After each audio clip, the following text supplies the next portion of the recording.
Hey everybody, and welcome to WideNet Gaming. I'm doing the post review of We Happy Few. Now what I did was I have the same character, Arthur Hastings, two different games, and this is just the survival mode, and I'm doing it on a small map on hard mode, but both times with Arthur, and it turned out I happened to spawn in the utility room of the city both times that I played the game. Now just a reminder too, like the post review, the purpose is to go more in depth of from my 5-point, 6-point reviews, go over the stuff that I did cover and other game elements too. So just a reminder, these post reviews are much more spoiler heavy, but if you're looking to find out more about a game, just beyond my reviews, which is kind of the summary of my experience with it and just information about the game, pros, cons, etc.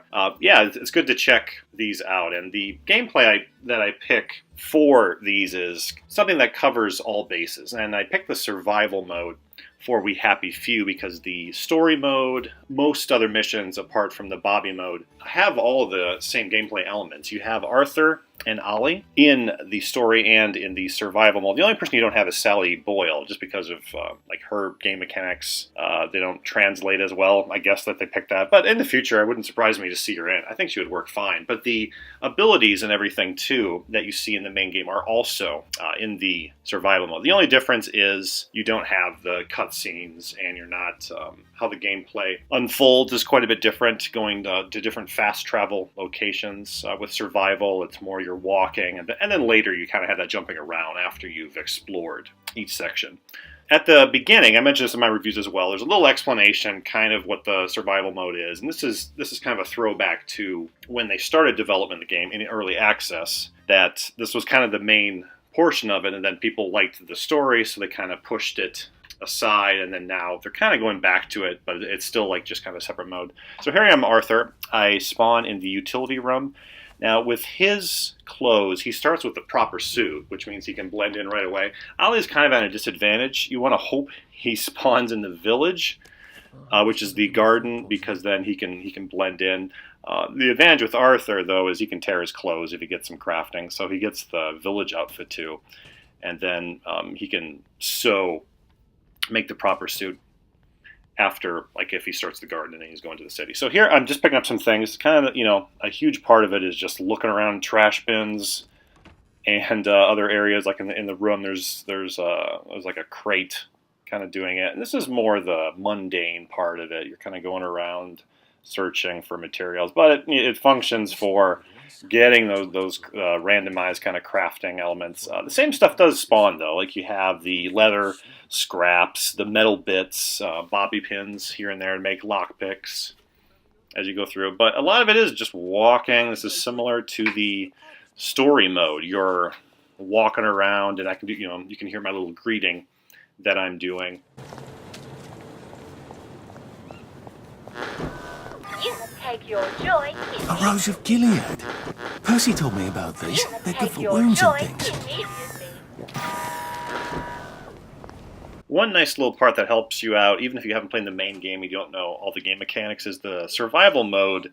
He'll kind of talk to himself to kind of tell you what each little thing does. Now here's an interesting thing you see with the streets. They're kind of intersect there. This is the kind of randomized part to the map layout with the towns. I think that's pretty cool. Here's the guy, sitting, hovering in the air.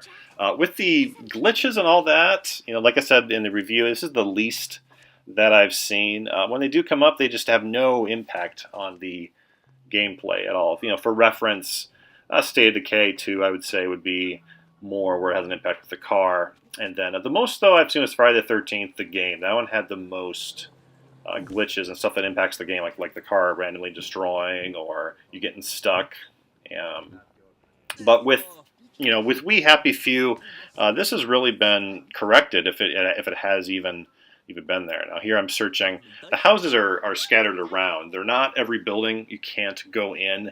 It's kind of like with old, referring back to Assassin's Creed again, games, that you can go into certain buildings and you can't with others. And this is kind of the budget, I think, limitation of the game. This doesn't bother me too much. This is a very, very minor gripe.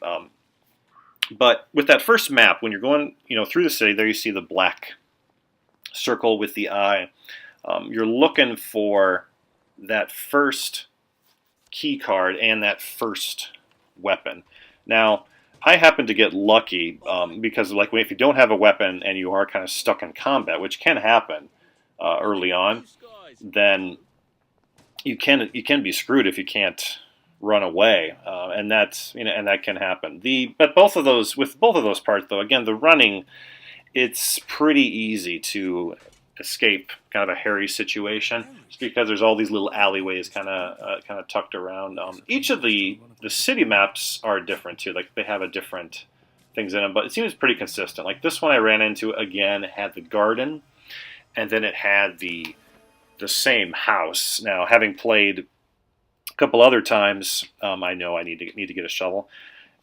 Also, the object of survival is eventually you want to get to the boat at the way, and this is explained in the beginning. There, I got a little boat capacitor which fuels the boat, and to get there, you're picking up these things as you go along for the boat that you'll eventually get to, and then you have these little boat capacitors, these little green fuel jars of fuel, I guess they are, that you get. A little different from the motoline. That's the other resource in the game that powers, like, the bee sucker. You can harvest bees, and then you can get, like, the honey off of the trees. But that first map, those are the two things. Is you need your weapon in case you get into combat, and here's the obvious search location. The other one was a garden. This is the other one with the black circle on the eye, so I know I need to be going here to find the key card. And this played out the same. Like, I had these, the same enemies in this one, like I had in the last one. Here's my cricket bat, which is very useful because it has high damage, and durability is good as well. There's many elements too, like the management. If you play games like Flame in the Flood, with that one you're limited in how much you can get. With this one, they do it by weight. You can grab as much as you can, but you'll eventually become encumbered, which means you got to ditch something. So there's more of that management. And with the survival mode, you can't craft, even if it's in your pneumatic stash anywhere in the world. You need to go back and have it on you to be able to craft it. So you'll see I'll be going back and a lot more fiddling with the resources. Now here's an example of my gripe with my big one with the locking the doors thing, the stealth getting around. It's a bit too easy. This is on hard mode, and I'm not in really any danger from them finding me if I run around, lock a door, at least early on. Maybe it picks up later. Here's a boat capacitor, the energy cell. It's sitting up there. I eventually find it. There you go. And then once you get in that first house, you need those bobby pins to make the lockpick. Like, here's the guy sitting there too. As you go up the stairs too, you see the footsteps, and that tells you if there's someone below you. And it doesn't bother me too much. Kind of seems a little unnecessary, but I mean, if you don't have the sound on, it's kind of handy, which honestly I did, so that's a minor gripe. I didn't mind that really. But as you're going through, you're picking up all these materials. They're all separated there. I got 2 canisters of bleach. Now this guy I got to fight because he's on the side. I got to walk past him, so I go ahead and fight him. The combat isn't, it's not too hard. The combat I'm more okay with than the fleeing and the stealth, as you'll see in a situation later, because they can kind of gang up on you, and it would be a little too difficult if you had like 5 people ganging up on you. But the problem is they got to catch up to you, and a lot drop off, even if you have this large group, this whole town going after you. They don't keep going after you. The search radius isn't large enough, and so it's easy just to run away, kind of stop, run, stop, and then you're able to get away.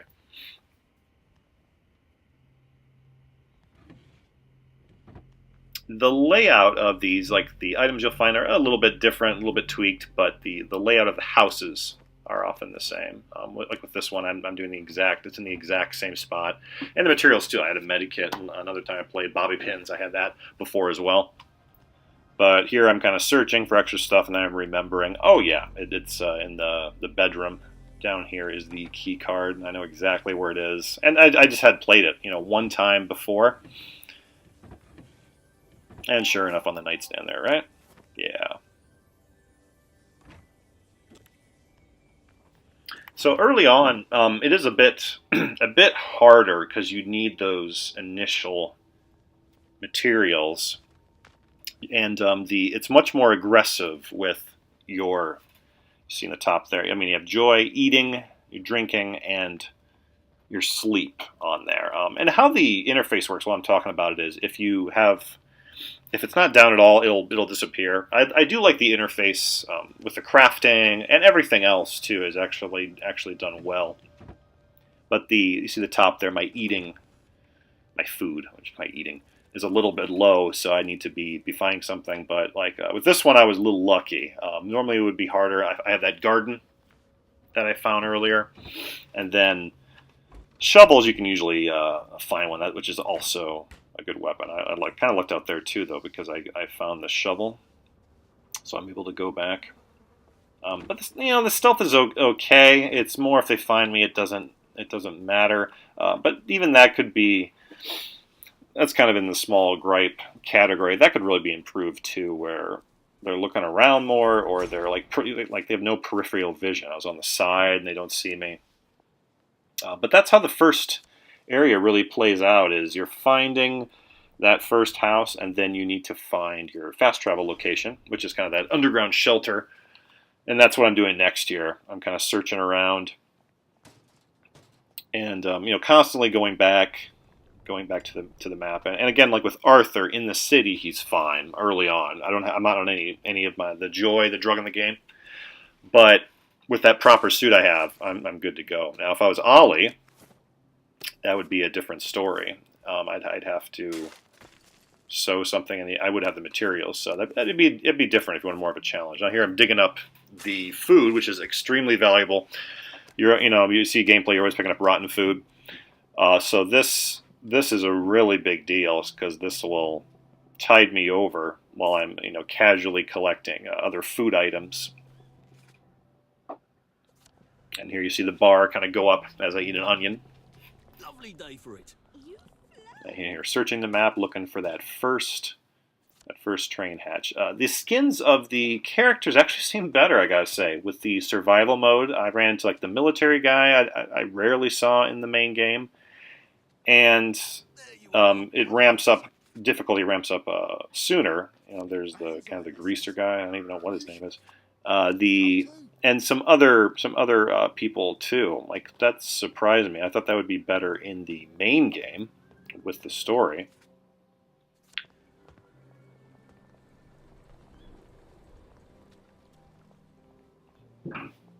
Lovely day for it. Don't you just love the smell of motor? How the fast travel locations work as I'm searching for it here is, the first one they give it to you. Like you just have to walk by it and it will show up. It'll be yellow, meaning you haven't activated the power for the hatch yet. But then after you do that, then it's blue. What I found later, which you'll see in the next video here, it doesn't show up. It just shows up as a shelter, and then you have to actually find. I mean, and you can tell. Like you look for that kind of utility room or the little park area in the village. But then when you're in the garden, kind of the rural area with the wastrels, they're called, the different skin set opposite to the city, is you see a little building with a smokestack rising up, and then you're able to get in the back there and go in. And again, going back to the stealth, I wish it was harder. See, there I have the location. You see in the yellow. You're able to just pop in, and you can kind of get around them easily. You just have to knock off a couple boards, and then you're able to get in and activate it. And here I'm struggling a little bit. But then as I'm going around searching, searching the garbage bins, post boxes, just for materials, and then I just manage it when I do carry too much. And here I'm at a house. Yeah, and there's not too many of the buildings. Like it's not too complicated because there's only a handful of buildings you can actually go in as you're walking around. Here I'm remembering here's an example of the park. And then there's kind of a utility room on the side. Usually grapefruit juice, that was there before. Here's my lockpick. So lockpicks and the crowbars, they're not called crowbars, but that open the crate, they automatically craft. You don't have to craft them individually each time. Now here, here's an example of the stealth I don't like. I just tipped someone just saw me doing something I wasn't supposed to do, and they kind of go after me. So I just lock the door, go back, and they hang around. They don't alert anyone, anything like that. So here I'm testing it out. I'm going to unlock the door, open it. Okay, standing there. I don't have it locked. Just kind of sits there. And that's it. Another time I played, I did lock a door, and I swear like a cop did open it. If this is the case, let me know in the comments. But otherwise, I've been locking, and that's enough. Now with the city fast travel location, you have a bathroom, which you don't have in the garden district. What this means is if you need water. And I actually did learn, I did connect the dots learning this. Here I'm activating the hatch. This saves the location.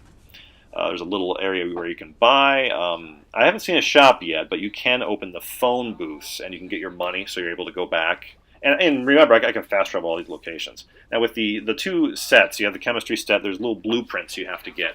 And this gives you little buffs for your character, but they also give you recipes to craft, so you're able to make the various items of the game.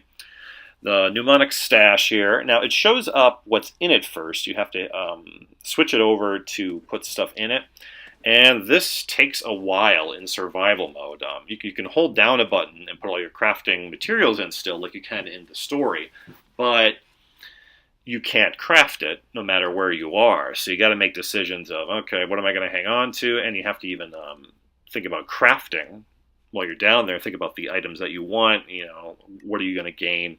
So you do have a little bit of that in this game that is an impact. Similar thing, Flame in the Flood. If you played that, you have the boat versus your inventory. When you're going to each location, kind of stuff you want to bring with you, and leave some slots open, so you're able to pick up some stuff. You kind of do a little light guessing, decide what to do. But with this, I'm doing some fiddling, so I'm crafting some things. You can kind of see if it's in tan, I'm able to do it. If it's in red, I'm not. And then you see if I need a chemistry set, if I need a workshop for each item.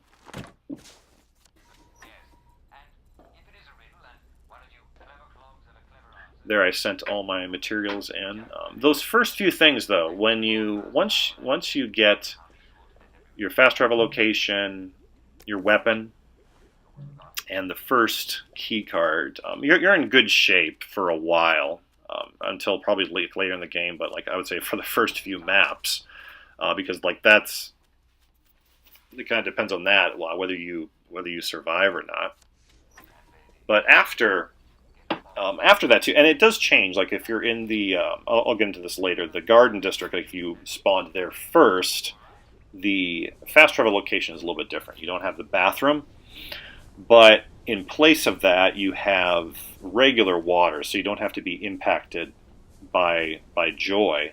But this is not a huge deal. This goes back to the gripe I had with the game, is how joy affects game mechanics. It only affects you temporarily, and if you're in a safe location, it basically doesn't affect you at all, which you'll see later. And that's actually something I learned kind of going through this, because you're dealing with managing water. Food is a little bit easier because you get like the V meat, which is in the fast travel locations. In other places they kind of pop up.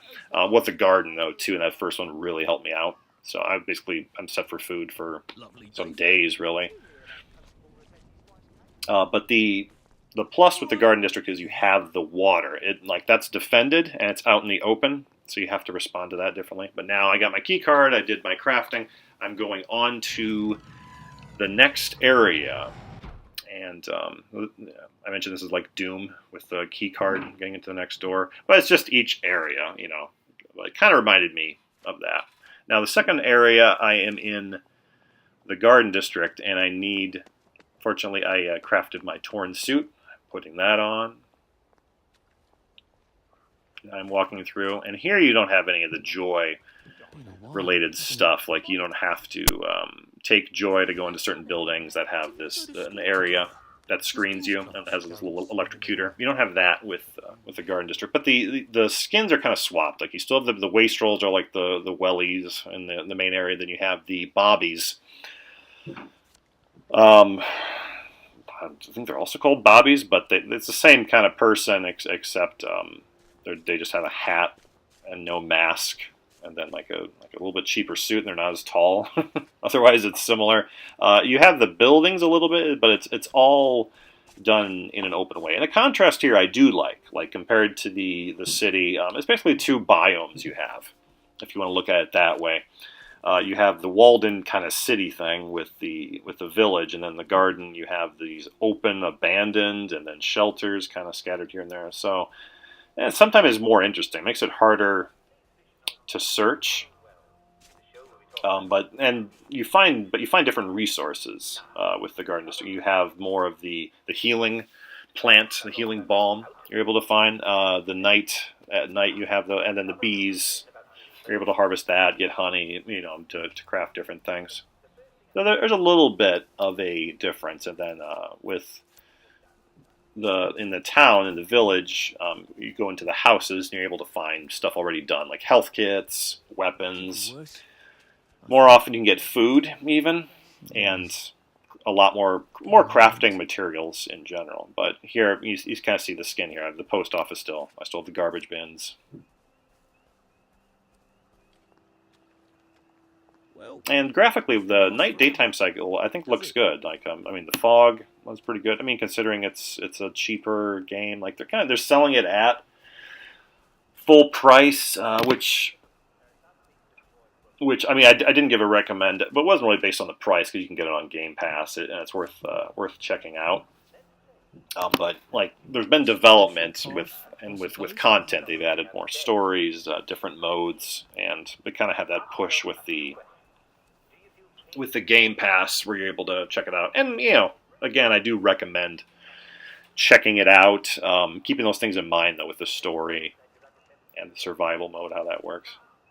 Now here's one unique area, and these stay the same. The more you play survival mode, like it'll be familiar. The layout will be basically the same, like I was saying. It's just each area has those different things. One might have a garden, and then it has a building. One might have the two buildings. One has a mansion that was in the garden district with the plague wastrels, which are infected and attack everyone, and they come out at night too. Like, I think you'll see one of them here. But now I found a location. And I'm checking it out, and it's nighttime. It's the same type of thing. Like, they go after you. It's a bit easier. Yeah, it's a bit easier in the Garden District because you're not in a walled-in city, and you have less of the bobbies really going around looking for you. But then the easiest thing in this game is just to run away, and let the stamina come back. And then run more. And you'll lose everyone. There might be one guy, and you can take him out if you want, or you can keep running, really. Even with the cycle continuing, more people are chasing you, if you're running past them, and then more as you're going around. But they also trail off. Like, if you're far enough away from the old ones that were chasing you, you only have a few, and then you eventually get lucky, don't run into anyone, or you find an area where there's no people, and then no one's running after you. And they have like the concealed, the bushes and the flowers, and it'll tell you if you're concealed too, which is another way to get away. So here I'm fighting a guy. I have the cricket bat.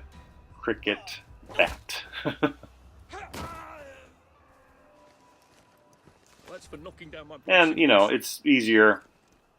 Again, one guy. I ran past a few there at least. But I only had to fight the one guy. And this works at night even better. Like in the city, because there's less bobbies running around, there's less people out. So like that's the time. And that's time to search in both areas is at night. But you can do it during the day too, and just kind of just run away. Here are the healing bushes I was talking about. There's also the rowan berries and some other ones where you can craft better healing balms.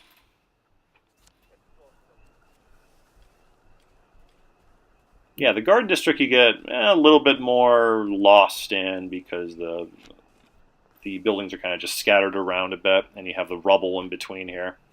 Here I'm using a healing balm, and you see the healing part went away because it's at max. So I know I don't have to worry about that.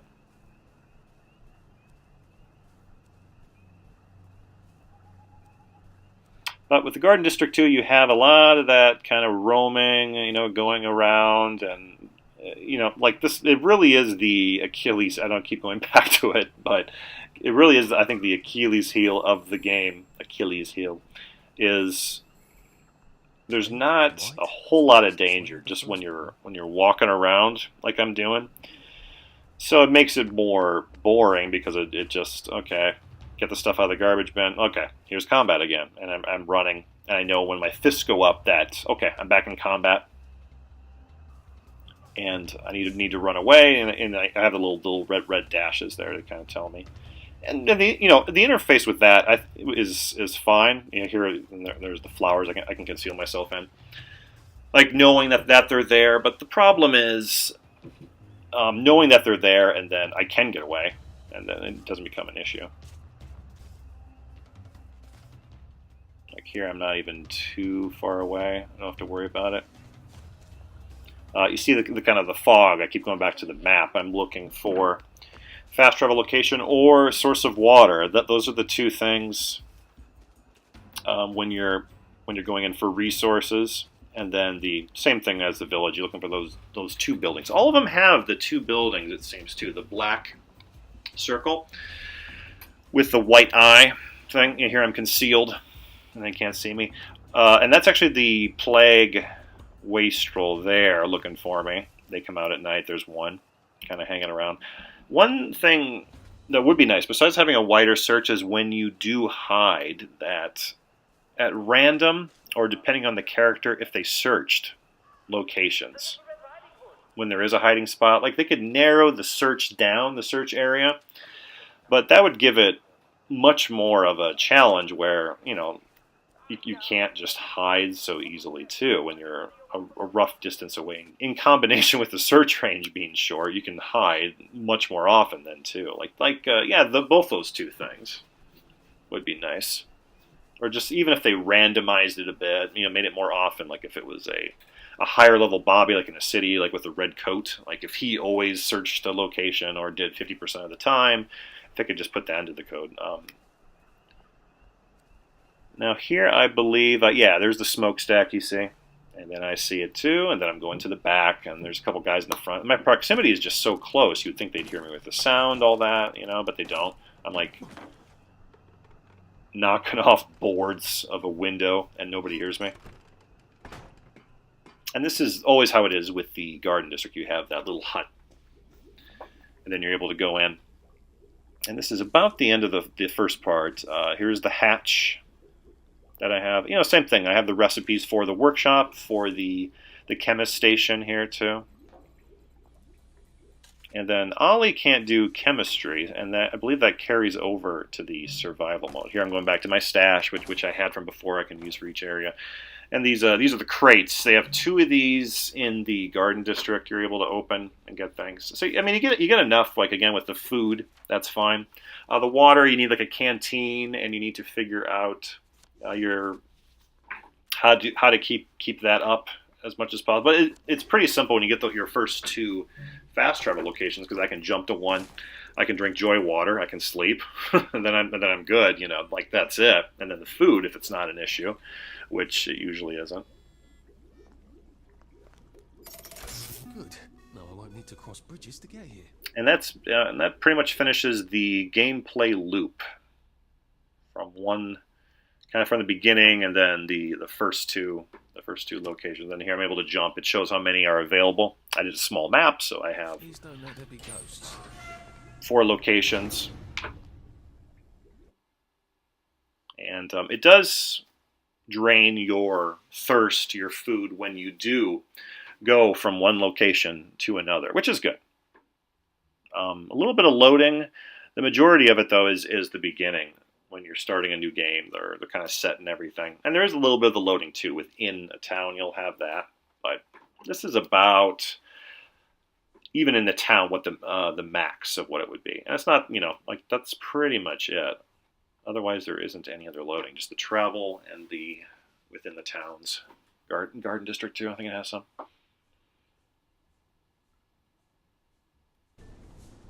What interesting things you smell when you barely see. And you'll see my status, like my drink is way down there. Food isn't as slow, and then there isn't any consequence. You know, I can drink the water. My meter goes up and everything. As long as even if I overdosed, I would still be fine because I'm not in combat and it's not long term. So I'm good. So I do that, and then I would just sleep.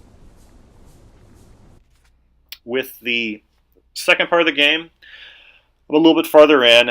I have searched a couple hatches, and I know where a couple spots are. Like this is my third location. I have some materials. You know, it's on top where the little red circle. I'm encumbered, meaning I'm carrying too much, and I can carry as much as I want, but I'm moving very slowly, so I have to get rid of things. How it works with the stash is, and what you carry, the heaviest items are towards the top left, and then it gets lighter as you get down to the bottom right.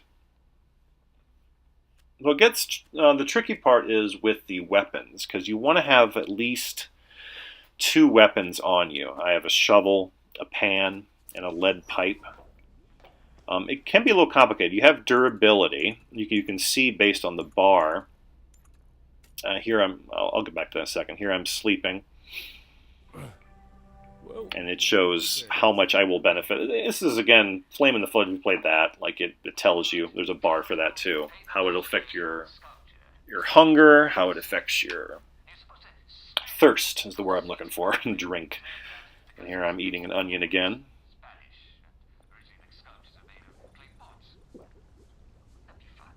But the weight of the weapons, and at this point I have a canteen, which is important. I'm able to drink while walking around, and it helps to have a few of those. You also get things like grapefruit juice, which does a little bit hunger, but also helps out with thirst. But now you notice here the red circle's gone. I'm not encumbered anymore. But the weight of the weapons, how that works is not all weapons have the same effectiveness. Like the heavier weapon is doesn't mean it's as effective in combat. One of the early ones you want is the frying pan, for instance, which is in the houses, but it weighs 7 pounds, which is a lot. Shovel weighs 7 pounds too, but a lot of the other ones weigh like just 2 pounds, like a lead pipe, which is more effective. And a cricket bat too. Those last a lot longer, do a lot more damage, as you'll see here a little bit later when I'm in combat. And I thought I would die, actually, but I lucked out. But those you're managing with the encumbered with the weight, too. When it's smaller items, it's not as big of a deal, because you can just use something up, maybe to raise your hunger, your thirst, or healing, which I do I believe I do that a couple times, too. But the weapons especially, you want to try and collect and then dump in your stash just in case, because they do break the durability. And the ones you pick up as well, they don't give you that max durability, which is a good thing for this mode, because otherwise you could just take out a few people and you get the baton from the bobbies. There's the electric one. I get a couple of those, and then you wouldn't have to worry about it, you know. And that's the whole point with games like this, is the attention to those things. Now here's the red one. There's the doctor. He can sniff you out, and like I was saying, there's more variety of skins. There's the army guy there too. I was running into like the same old lady repeatedly. That's when I did the main campaign. But the roguelite elements is they have to matter. So the game has to be hard enough where you have to be thinking about those things. So an example of some things that do work would be the weight of the weapons, like I was just mentioning, because you do need them, because they do break. So you got to look at, okay, how much do they weigh? What's the durability? All that. But an example of like something big that doesn't matter or is undermined, and here I'm encumbered, but I grabbed something light as an example. So I'm going to get rid of something light. I'm healing myself just a little bit. You know, boom, there it goes. would be the joy in the water thing, like I was talking about.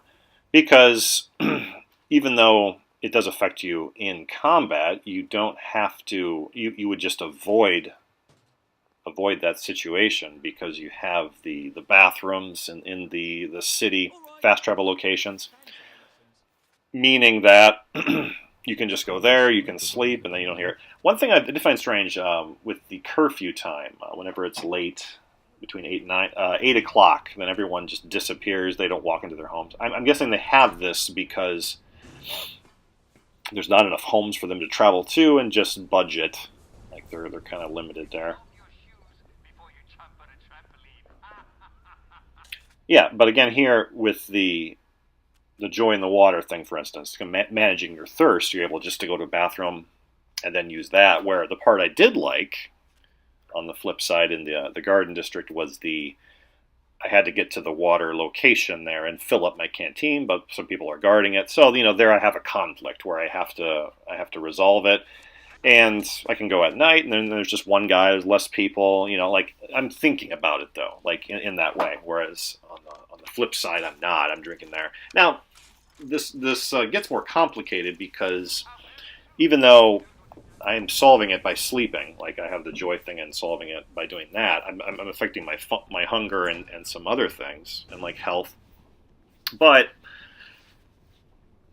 because the joy itself doesn't have that impact, where I could just walk around and not deal with it, and then just avoid doing too much. Like it's not hard enough that I'm making decisions based upon that. You can put little markers, like here I'm putting a marker to one of the locations I'm searching. It's nighttime. I kind of geared up. I dropped off crafting materials, went back to the house. I believe I needed to get a bobby pin. I was out of those. Here I'm using you can see "You are concealed" in the top there for a brief minute. Here's another park.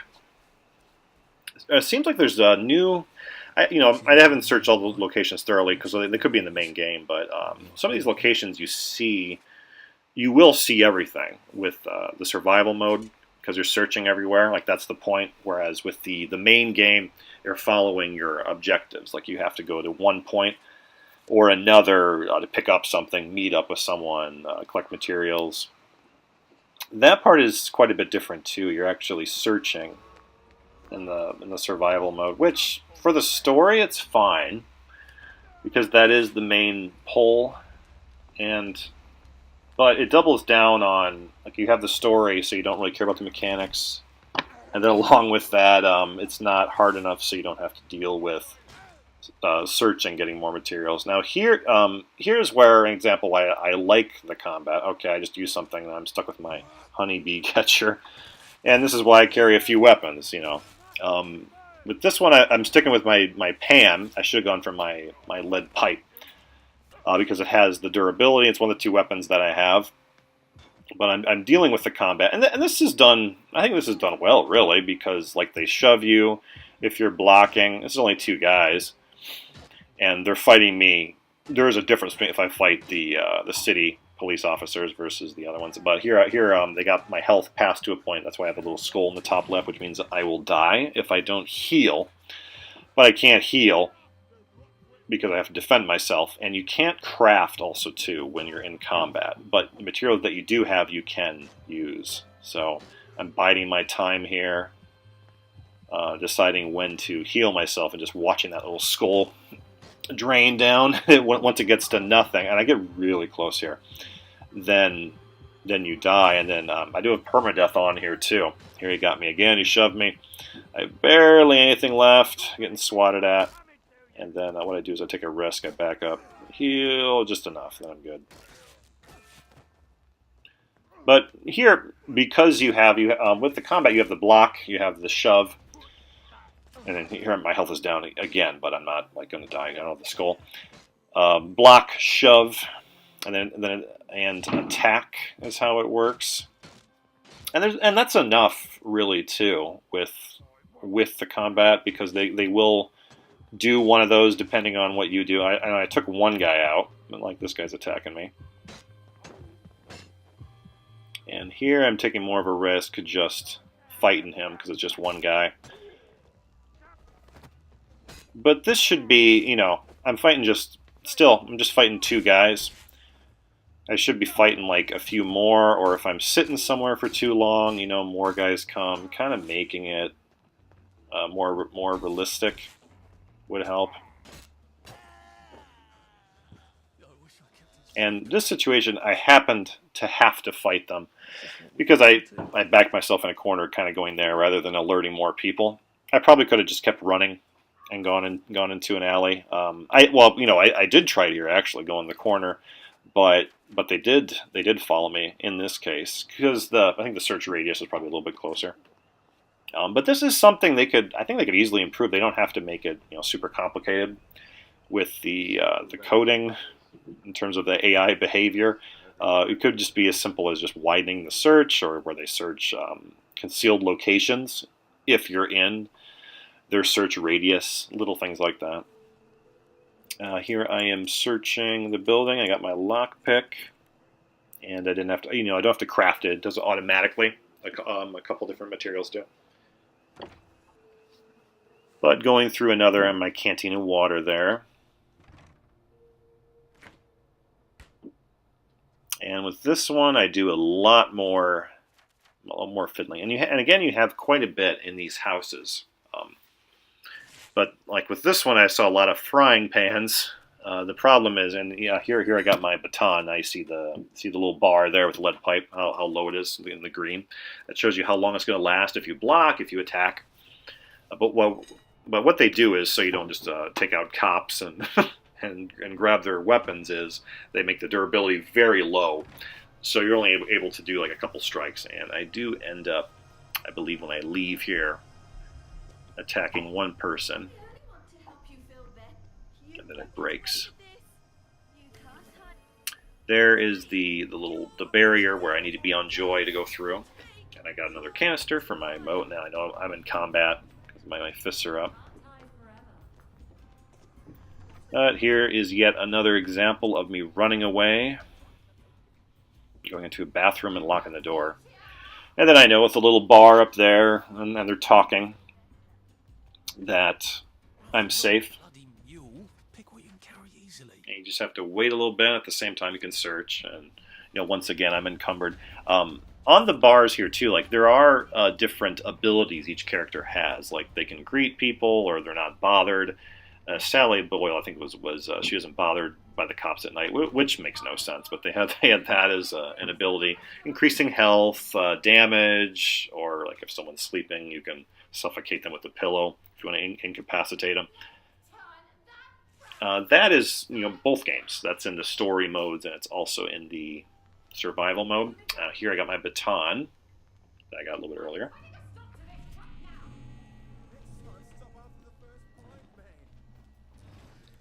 And it's often simpler just to, again, because this is my recurring theme, you don't have to worry about flight. Fighting a little bit, you know, but flight where I can lock the door, I just walk through it, so I don't have to deal with the joy stuff. I got the bridge card there, and here I'm searching up in the attic. It's always these multi-story buildings. Another thing you can do, I don't do in this playthrough, is you can go out a window and you can run away too. Which that's fine, but you know, again, search radius, so it makes it another easy option to do. When you are encumbered, you can't clamber over obstacles. Here I'm just picking up items and I'm going to drop something later, but I'm not able to get over this barrier when I go back. Here's another crate. Able to get items. So the simplest thing, it's not too daunting really though with the managing how much you're carrying. You just carry a few less weapons, and the main one I'm noticing is the frying pan, because that's 7 pounds and it doesn't work too well. So it's more of a last-ditch weapon. If you have something else with durability, always have a frying pan on you, which I do. But it's better to use other weapons. They're often like just a couple pounds or a few pounds. Even the shovel too. It's 7 pounds, but you can use it for digging. So just having a frying pan is good. But I run into a dilemma later because there's a couple more, and I kind of like to hang on to them. So I'm fiddling back and forth with, do I keep it or do I leave it? Here I'm searching where I am going for the next location.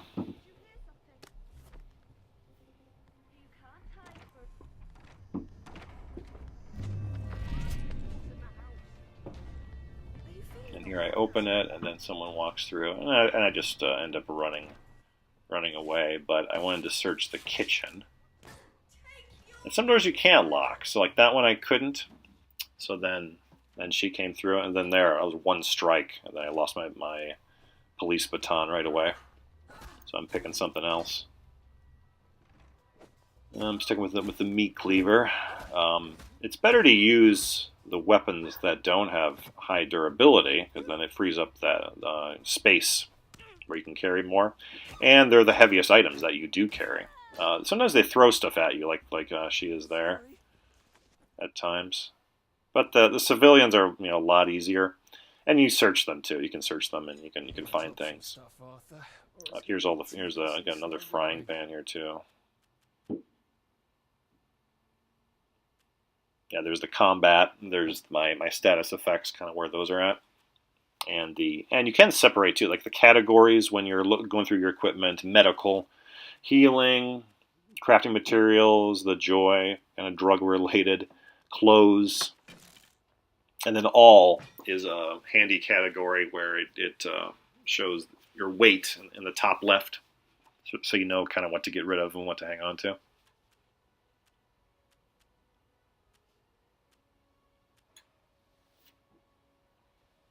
Now here I'm looking through, and it shows you can see there like how much it benefits you, like for food, how much will be replenished, and then different items, or what they do otherwise too. Like torch doesn't have any status effects, but it lights, gives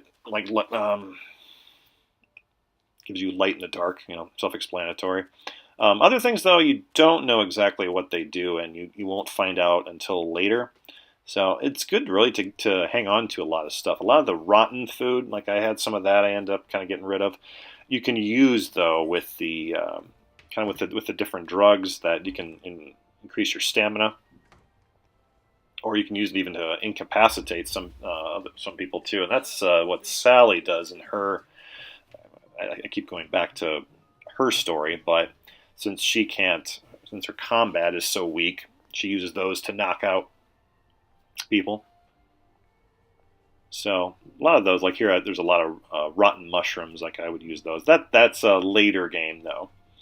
And then for Ollie, if you're playing him in survival though, he can't use the chemist station, so you'd avoid a lot of that stuff. But he's your combat oriented guy. With Arthur, who I'm playing, he's in between. He can use both stations. And Sally is non-combat, and she can use the chemist station only, not the workshop. And then Ollie uses just the workshop, not the chemist station, and is much more combat-oriented. Besides that, for speed, Arthur and Sally, they're kind of the same. But with Ollie, he's much more impacted. I would say like in the survival mode, because he can't sprint as much. And that's more of a factor, is flight, is getting away, than it would be combat. Even though in combat he's stronger, the getting away part, along with he doesn't blend in immediately if you spawn in the utility room in the city. If you want to go like the hardcore direction, you could just do Ollie, and then until you get him in the city. You get him in the village, then he's okay. He can walk around, and by the time you get to the city, you have enough stuff. You can maybe even craft a suit, possibly. I don't think you can though. Like in the main game, his was the shortest for me when I played he's in the third act. His wasn't too long, and then getting around wasn't a huge issue, even though I was a bit slower. Now here I'm going back to the village bathroom here and managing all my materials. And this can take time sometimes because you have a lot of light stuff and you need to put it in. But the interface with this, I mean, on the console is good, as good as it can be. Like you hold down a button and you're able to put your whole stash in. It's a bit, it takes time, so it can be a little bit tedious. So I mean, it is one of those games where it has heavy amounts of crafting, and you got to know it all. But that is part of the fun too. That's kind of why you play the game, is to have that player agency of deciding what you want to do. Happiness is a choice. And then at this time, if you have your food up and you have your water up, and there's no issue, like there's no reason to waste the canteen you have, even if you have to drink joy water, because you can always just sleep, and you're okay. And this also ups your health too a little bit. It's not much of a factor, but like that's one other problem I have is it's a little too plentiful. Like the bushes for healing, and when you go into a couple buildings, you already have a med kit, like a few of them, and then you're able to craft stuff on top of it. Bandages you'll have too, like I get in the bathroom. That's not really much of a problem either. Now here, I'm going back. I always lock the door too. I'm not sure if it matters. Like someone can just wander in if you leave it open, but I just lock it. Like if it's by the hatch, make sure it is. Couldn't be better, thanks. But throughout the whole game, eventually you can ignore the go into the post box waste bin to collect crafting materials. But you have that walking kind of going around. Like I'm not going to run, because then I'll be alerted, and then I got to get away. There's no point. I can just walk out, and then at nighttime you have a little more interesting, because you're avoiding, and you are going to run or walk depending on the situation. You're making choices, and you have to be aware of which to do. There's a little old lady I see all the time. But yeah, you see here there's a decent variety really. Like I got the red, the little old lady again, but every other kind of skin. There's a guy with a flower hat,